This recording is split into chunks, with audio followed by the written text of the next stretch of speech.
Imminent missile threat from North Korea turned out to be a false alarm, creating momentary panic among residents and tourists in the U.S. state of Hawaii.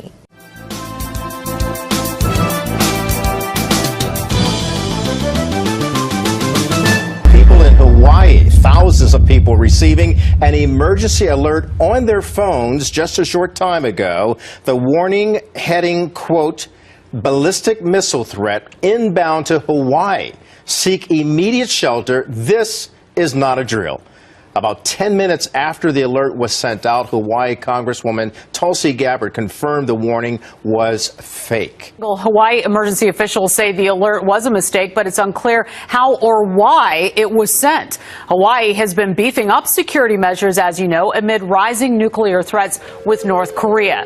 The state tested its warning sirens last year for the first time. 38 minutes later, a second message was sent confirming there was no missile threat or danger and that the first message was a false alarm. Reuters reports President Donald Trump was playing golf in Florida at the time. He was reportedly briefed on the alert.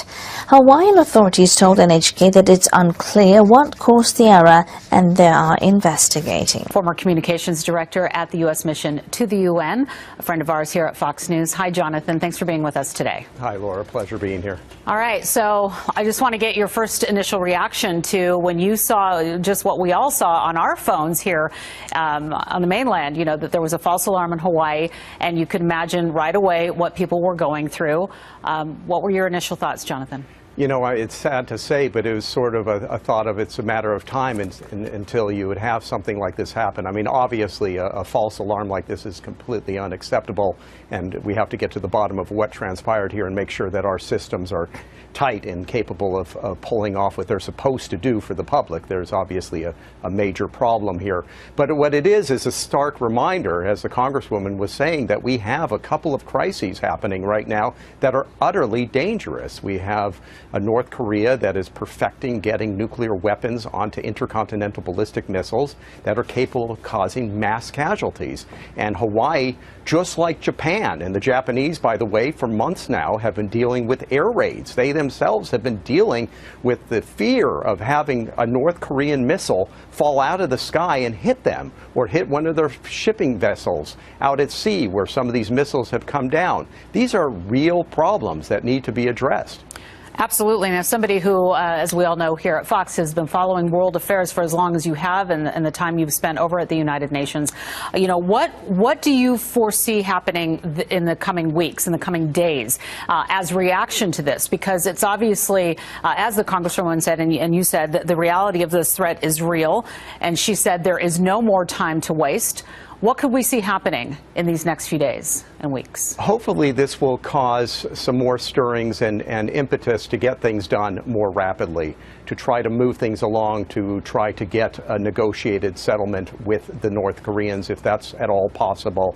I mean, obviously, Kim Jong-un is not the most easy person to deal with. He is at the center of the current crisis. He's the man who's threatening our citizens at the moment, and why people are living in fear in Hawaii and other parts of the world because of his erratic behavior and his set development of these nuclear weapons to ensure his survival and the survival of his dastardly regime. So we need to move on these things very rapidly. Hopefully we'll get more traction at the United Nations, but ultimately it comes down to us and our policy and how we're going to handle the North Koreans, because it really is a problem between our two nations and trying to resolve this. There are some positive signs that we've seen with the South Koreans and talking about the Olympics, but that's small potatoes compared to what we're dealing here with in terms of a nuclear threat to our citizens. Sarah Seidner's just been speaking to the governor of Hawaii. Sarah, what did you get? So the question to him was, how did this happen? And that's what everybody wants to know. He also did mention that not only was a text sent out, but there were those, and we were all familiar with that, when the television and the radio beeps out that sound that this is an emergency alert.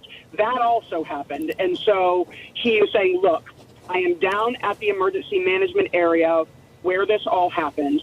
There was a shift change, the governor said, and during that shift change, it was a routine shift change, someone accidentally, and this is how he put it, pressed the wrong button, and that sent out the alert, not only to cell phones, but also the emergency alert to television stations, as well as the radio stations. They immediately tried to get on the phone with the radio and television stations to tell them that this was a false alarm. But it took a while for them to deal with the text as well. I think there was also a reaction because, of course, he himself did not know whether this was real or not. So he took it upon himself to go down to the emergency management with Vern Miyagi, who's the administrator, and try to sort out what exactly was going on. Now, they do realize this has caused confusion. This has caused fear. They are trying to get to the bottom of how this happened and trying to figure out how to make sure that it never happens again. But they have been proactive in the fact that they have been testing. They are the first state in the country to test their sirens, which, by the way, they had not used since the end of the Cold War. So we're talking, 20, 30 years ago. And at this point, they're saying, look, yes, they have egg on their face. This should not have happened. But they are trying to figure out what to do in case and to be prepared in case there is such an attack. And that, globally what's happening with our president, the president of the United States, and Kim Jong-un of North Korea, that tension has ratcheted up. But they indeed started looking at this several months before things got as intense as they have. For example, when the fire and fury comment was made by President Trump, I happened to be inside of that bunker, and the reaction inside the bunker was, oh, my goodness. Mm-hmm. So, the danger is, of course, and what everyone has been talking about, when tensions get high, sometimes mistakes are made. But this, they said, was, look, someone literally pressed the wrong button. So just to be clear, Sarah, then the governor seems to be explaining that this was not some kind of hack. This was not an instance like that. This was actually a human error of some kind. Exactly. He said it was a mistake made during a standard procedure at the changeover of a shift, and an employee pushed the wrong button. That is exactly how he put it. Upon authorization of the Supreme Leader of the party, State and Army Kim Jong-un, the chairman of the Committee for the Peaceful Reunification of the country made public the following stand of the DPRK on the 3rd, on an official stand of the South Korean Blue House and the address of President Moon Jae-in at the State Council meeting concerning the DPRK proposal on the dispatch of its delegation to the Pyeongchang Olympic Games. Kim Jong-un, chairman of the State Affairs Commission of the DPRK, reported of the fact that the South Korean Blue House announced official support and welcome to his stand on the DPRK's participation in the Pyeongchang Olympic Games and the issue of improvement of inter-Korean relations clarified by himself in the New Year address. And President Moon Jae-in expressed full support at the first State Council meeting and instructed the field concerned to take practical measures, highly appreciated them and expressed welcome.